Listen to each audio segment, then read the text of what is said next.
Once you've got all of your crayon rubbings done, your next job is to, on this paper, the sketchbook paper, which is half the size of the paper you did the rubbing on, you're going to fold it in half and then in half again, and each of these sections are the same size as those sections. All right, so it's just half the paper because you only have to do two, like I've already done on this paper.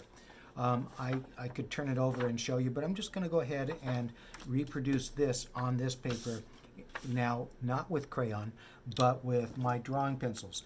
You should use one of the soft pencils, like a 3B, a 4B, a 5B. That's a good range to work in. And you could start with the 3B and then make it darker by adding 5B, or just keep applying more layers of the 3B. Don't press hard because it just makes it shiny. When you're reproducing each of your textures, there's a darkness to the paper here that relates to how much texture showed up when you were pressing. And there are areas here that are pure white, but there are areas that, most of the areas have some crayon on it. Even right here, there's a little bit of crayon. There's even though it's really white there, there's crayon there. There's a little bit less crayon here and a little bit less there. But there's crayon almost everywhere else. First step, put tonality down. Tonality, I'm going to move this out of the way this way.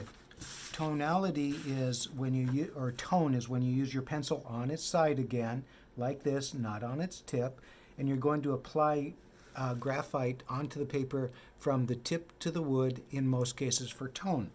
And even with stroke, which is the motion that you take with it, I'm going side to side with multiple strokes to create tone. But even if I do a single stroke for this darker value, I'm going to use it on its side. The only time I'm going to put it on its tip is if there's a really hard edge I want to put in, a really tiny hard edge. So I'm using the graphite on its side right now. I'm not pressing hard, and I'm applying a basic tonality to the paper that kind of replicates what I see there. There's a little circle right there. So I'm making a little circle of white area right there. It's a little lighter there, a little lighter there, right? So I'm just putting down tone first, and I'm going to leave it white right here in a little circular area and go right up to the edge of the paper. Now I'm filling up that whole area with the texture that I see.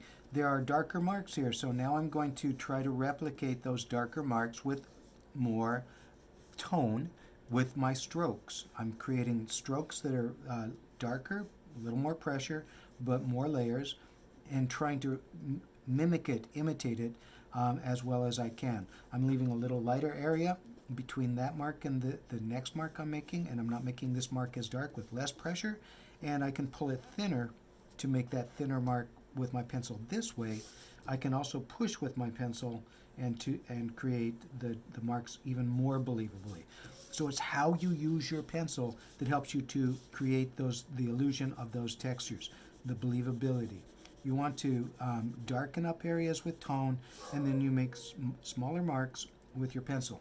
Now, like I showed in class, you can take one of your pencils, don't use the HB, but I can take one of my pencils and I can break off the pointy part of my pencil and have a blunt point, and I can do some of these duller, thicker marks with a blunt point more easily. And I do what's called rounding. I turn my pencil as I'm pressing with it, and I round to create textures that look similar to those. So that's not where those belong. They belong down here more, but that's the process, right? I want to get them where they belong. So I want a longer line going from side to side, right about in the middle, and I'm pushing with my pencil, trying to mimic that. It's a little thicker there, so I make it a little thicker by going back and forth to add that. It's thicker again right there, so I'm going to go a little bit there, and I'm going to add a little bit more thickness there to create what I see there. And then I'm going to go back to this pencil, and I'm going to add more of these little blunt marks that help to show that rough, pocky surface. And I can turn my paper different directions. I can turn my hand different directions to fill it in. So it's a matter of building up those textures. So you should have, by the time you're done, you should have something that looks controlled and looks like the original as much as possible.